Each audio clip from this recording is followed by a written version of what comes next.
Hello viewers, welcome back to Compose Media. Today we are with Michael and we are looking at his 2017 Acura RLX. Technology package. The technology package. And this is the P-AWS, right? Yep. P-AWS, performance all-wheel steering.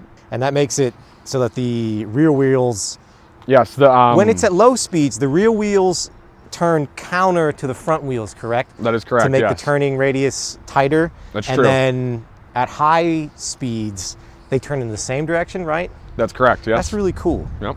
We'll insert footage of that happening. Maybe not at high speeds, but we'll insert footage of that around the parking lot.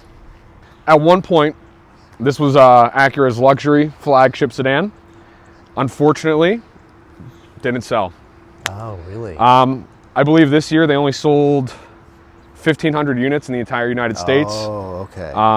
So subsequently, by 2020, the car's kaput. So You know what though? I think it's a very good looking car, and I think it's an understated good looking car. It doesn't I agree. look super flashy and in your face. Like you don't look like that kind of person when driving it. It's a sleeper through and through. Yeah. I mean, for a price point of $60,000 at one point, I got it for $25,000.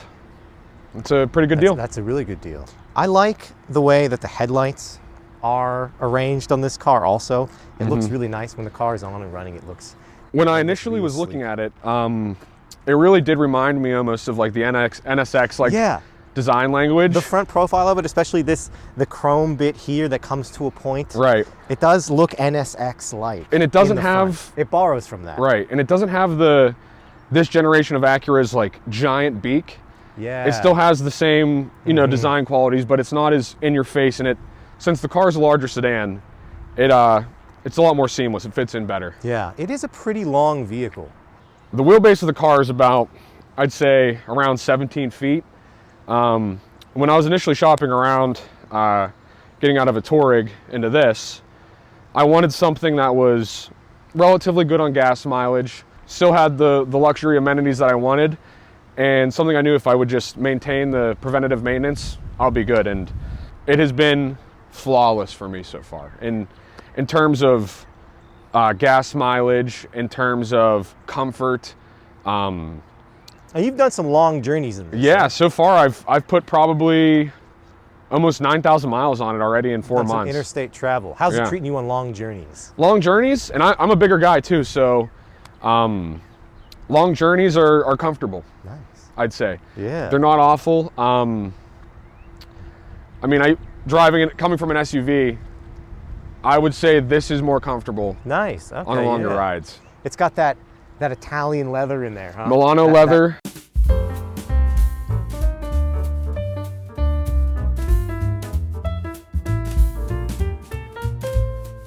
And how's the gas mileage? You said it's pretty good? I get 21 city Yeah. on 29 highway right now. Okay, nice. Is that better than the Touareg? Yes. Yeah. All right, and with that, I think we'll get into the car and start driving. Take her for a spin. All right, sounds good. All right. I will say, this car is the perfect daily driver. In terms of luxury, amenities, comfort, ride quality, no complaints whatsoever. The only thing that I don't like about the car so far is the infotainment is really slow. There's probably about a 5-second lag, which I can deal with. I'm not a giant, like I don't need Apple CarPlay. I don't need anything really crazy inside the car audio-wise, but it would be preferred if at least was responsive. It's a 2017, but the maps do kind of look like they're from like SimCity 2000. They do. Like it's like an old school map, and the refresh rate on it is like a little slow. If I were to buy this car brand new at, I believe this exact car was $58,000 brand new when the first person bought it, I would admittedly be a little bit upset if I was dealing with some of the lag. Yeah. But first world problems, you know? Mm-hmm. In terms of acceleration, it has enough get up. Right now, whenever I'm not in sport mode, the car actually is only using 3 cylinders. Okay. So when I switch it into sport mode, you'll feel it. Oh yeah, you feel it. It's an immediate kick. Yeah. How's the responsiveness? Very responsive. Almost immediate.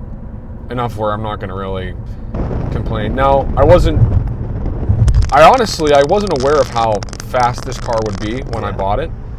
It's kind of just a nice surprise that it ended up being so quick for what it is. Nice, yeah. And before even the previous car that you had an Audi S8, right? I did, a 2001, and that was a boat. But this would blow the Audi S8 out of the water. Yeah, nice. 100%.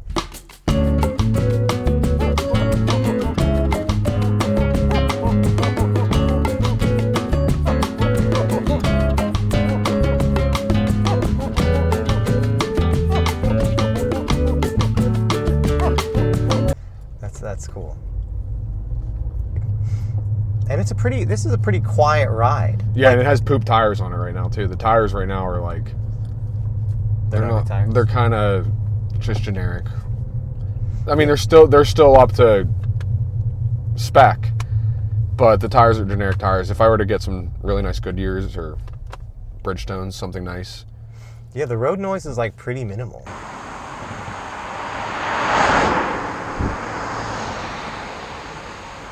Yeah, it's not too bad. I'm gonna turn on the AC a little bit. Turn on some AC ski. Hot as a Dickens.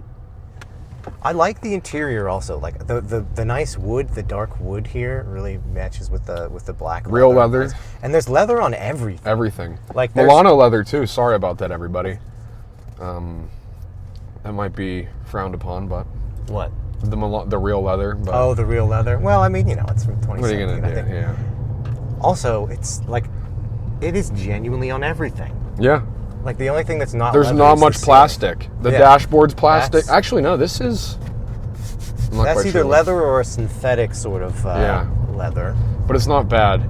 Yeah, and it feels solid. Like there's like no rattles or anything either. There's a rattle from the camera mount, but that's it. Like you don't hear anything else rattling. And all of the places where you would rest your elbows are very plush and soft. Like in my car, in the BMW, the center console armrest thing here is very tough. Like it helps for long road trips for sure. The road trips are a lot easier because I can just, kind of lounge up in one spot and just go. And how's the driving position? Perfect. Is it like I'm very comfortable. I'm not in pain after I get up. 30 years old, a 2-hour drive is going to put you out a little bit. Right, and you're doing like 4-hour drive. I feel pretty spry at the end of the drive. So. Yeah, that's great.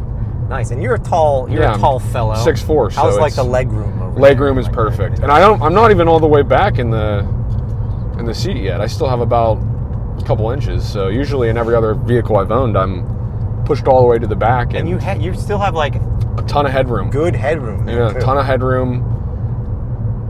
I'm very happy with the car so far. There are some things in the interior that I could nitpick. For example, on my side, on the door jamb, the plastic pieces are prone to breaking, which the previous owner must have. So there's a plastic piece that on occasion is sticking out, but all I have to do is push it back in. So I can't really complain that much. It's a used luxury vehicle, so.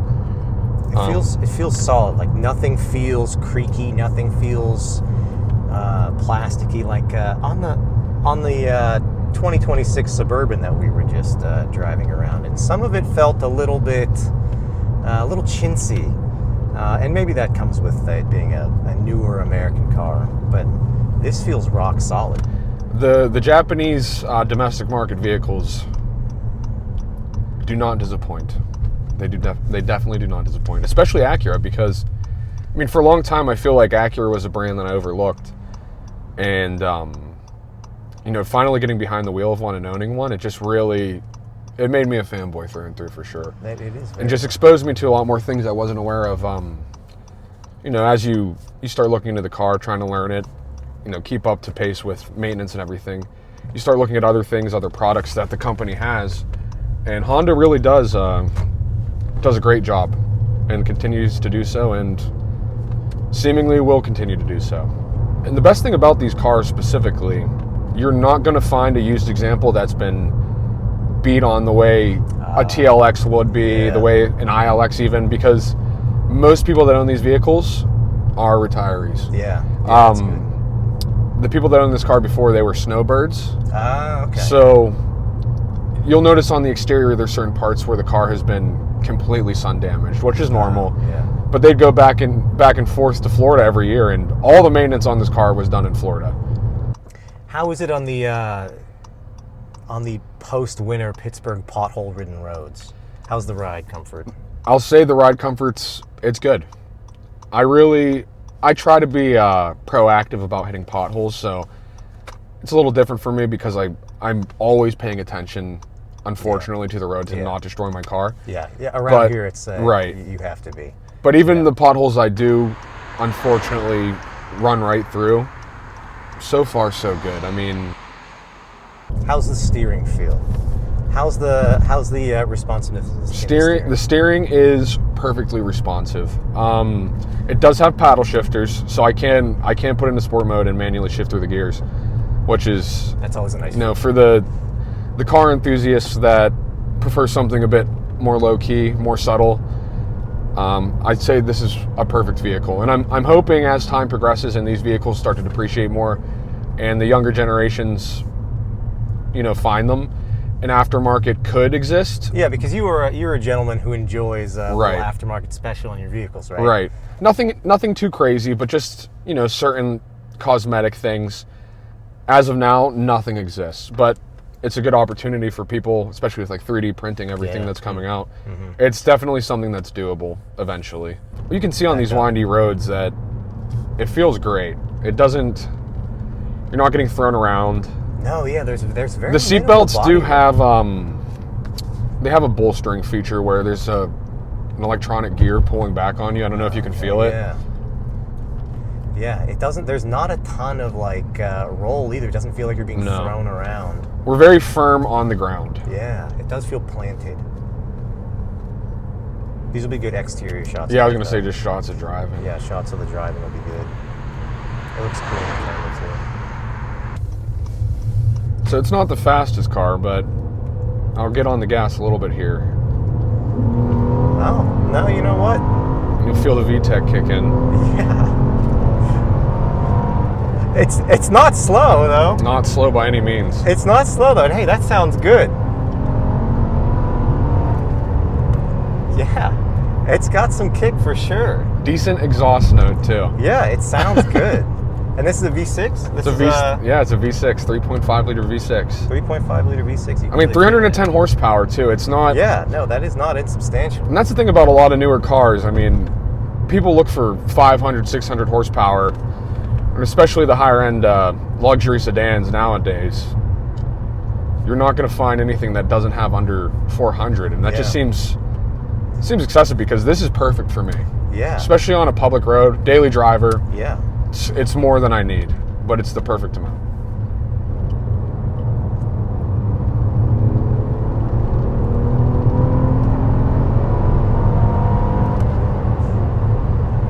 It certainly pulls. What if I got pulled over? That sucks. God, we're filming a video, sir. Officer, we're doing a performance test. Now, unfortunately, since these cars are so rare, the hybrid model is even more rare, and that comes with about, I believe it's 380 horsepower. With a hybrid drivetrain, it's actually good for 3.9 0 to 60. Oh wow! Which is insane when you think about this car. Yeah. That's this size, going that fast. It's pretty insane for 2017. 0 to 60 on this is around 5. It's about. I think it's 5.2. 5.2, yeah. Which again is great. That's fast. I mean, for a grandpa mobile. Yeah. Kinda. I wonder how many times the previous owners actually put it through the paces. I don't think this car has been beat on at all. Yeah, it doesn't feel like. I mean, just the initial when I took it to the mechanic after I bought it. Yeah. And everything was perfect. There wasn't anything wrong with it at all. So, I mean, perfect for a used vehicle. Yeah, that's a good find. Yeah, that's certainly a good find. And I mean, you think about like the German alternatives to this vehicle. Right. When this was new, it was like for what you're gonna pay for what I'm getting exactly in this car. Would you say that the German alternative to this was like the 5 Series? Yeah, definitely. Or you know what? Actually, I'd say an E-Class. This is more E-Class? this Yeah. is more E-Class oriented. Yeah. Like an E350. I'd say that's probably the most comparable. An E-Class or a 5 Series? I mean, I think this is very comparable to those. And I mean, having having come from the a 4 Series of a similar year, I guess that was a little newer though. That was a 2024 428. That thing was brutally uncomfortable. Really? We drove from Newark to Pittsburgh, and it was, by the end of that journey, it felt like You were we had in done pain, an huh? entire other plane ride. And it wasn't, that car was strange too because it was very turbo laggy, it was non-responsive, it was painful to drive. But this, And that's a BMW. yeah, comparatively, this is nice and plush, it's very comfortable, and it's way faster.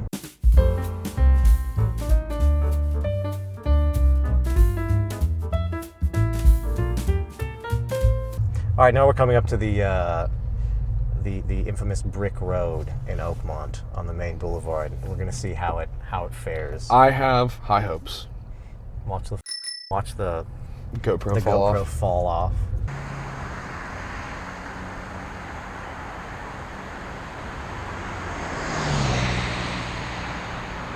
That'd be good I don't know if footage it's too of it. Yeah. Not a bad ride. No, wow, hey. Really not a bad ride at all. And we just went over some hefty divots, so These roads are, I mean, this is a very, honestly, these roads are not great. And this is, wow. better than I expected. This is, I'll tell you what, it's much better than the M6. It's much better than the M6. That was on these pretty roads. comfortable. For a brick road that's been maintained As any Pittsburgh road. as has any been Pittsburgh maintained. road, not bad whatsoever. What do I say exactly? All right, everybody. That's my 2017 Acura RLX. If you have an opportunity to purchase one for a... We'll cut that. So then, overall, I think you'd say excellent purchase. Excellent purchase so far. And I have... I expect that I will probably have this car forever until it explodes. I mean... As always, everyone, thanks for watching.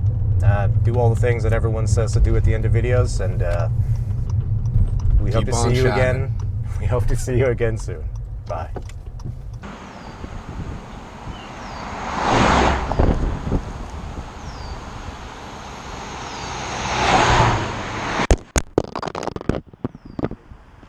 That's okay. I got it. It's still good. The GoPros work. They're pretty good. It got run over a couple times. Broken. It's not broken. Look. Oh, It's wow. still okay. Do you think it filmed any of that? It did. It's still recording. shout out to GoPro. Is this the lens? The lens is not shattered. No. I gotta in here bad, boys. Yeah. Okay. You can't make it back to my house. No, I'm gonna my little Okay. Well, let's go buy some snacks. Oh, thank God I was scared. That is hilarious.